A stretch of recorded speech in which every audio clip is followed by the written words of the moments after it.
jaamacad Camud waa jaamacaddii ugu horeysay ee laga yagleelo Soomaaliland wixii ka dambeeyay burburkii dawladda dhexe ee Soomaaliya. waxa ay ka kooban tahay 13 kuliyadood. kuliyadda caafimaadku waxa ay ka mid tahay kuliyadaha ay jaamacadda Camud ka kooban tahay, waxaana sanad walba soo saartaa dhaqaatiir kuwaasi oo ka shaqeeya deegaanada afka Soomaaliga lagaga hadlo.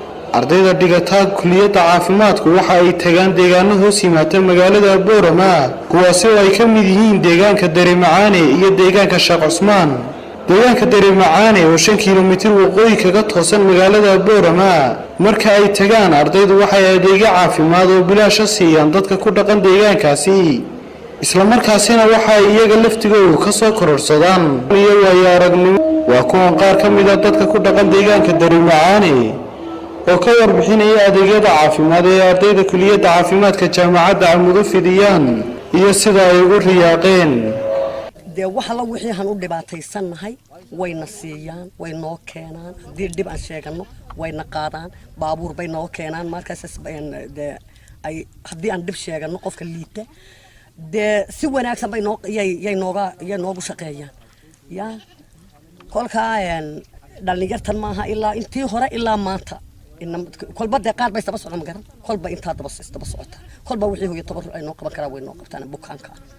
anaga ciyalka caafimaadka noo imanayo dhaqaatiirta caafimaad badan horta marka horeysa ka helay, marka kolba kii xanuunsanaya dawada waxayna siiyaan, kolba kii xanuunkiisa ay eegaan wayna qaadaan dhakhtarkeena geeyaan, wayna baaraan, marka maxay ahayd dawooyinka ayna siiyaan waa ku caafimaadna.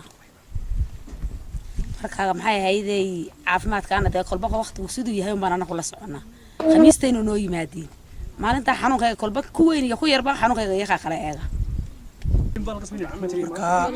ardaydu waa mahadsantahay qolkiiba boqol dawooyinka si fiican bay noo siiyeen.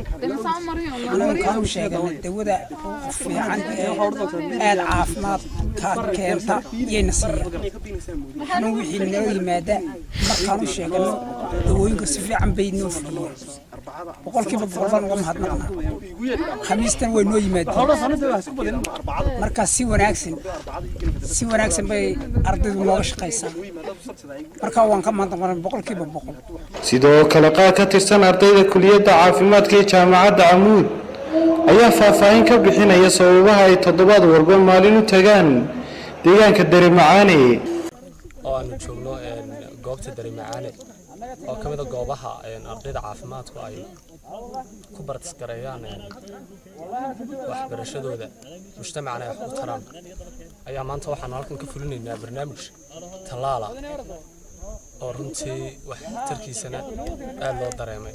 nimaadnay horta kiisas iyo reality waxyaalo la arkay tangible oo jira oo soo aragnay oo horena u arag waxyaalo badan ka faa'iideystay sida ardayda naga sareeyay 5 yearka ilaa 4 yearka waxyaalo badan inoo sharxeen inoo iftiimiyeen baa jira. meeshan Dareemacaane runtii wallahi waa meel aad iyo aad u fiican, dadka ku nooli ay dadka soo dhaweeyaan, dadka u imanaya iyo ardayda u imanaya si fiican loo dhaqmaan, gaar ahaan marka talooyin la siiyo talooyinka ay ka qaataan.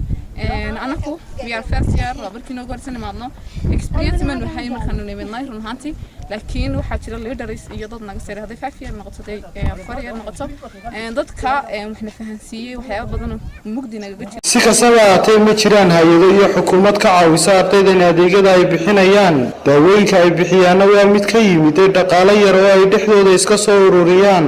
shaqada ay hayaan ardaydu noqotay inay daaweeyaan dad badan oo la dhaawacaya xanuun, kuwaasi oo aan dhaqaale buuran iyo xoog midna u haynin inay ku soo gaaraan magaalada.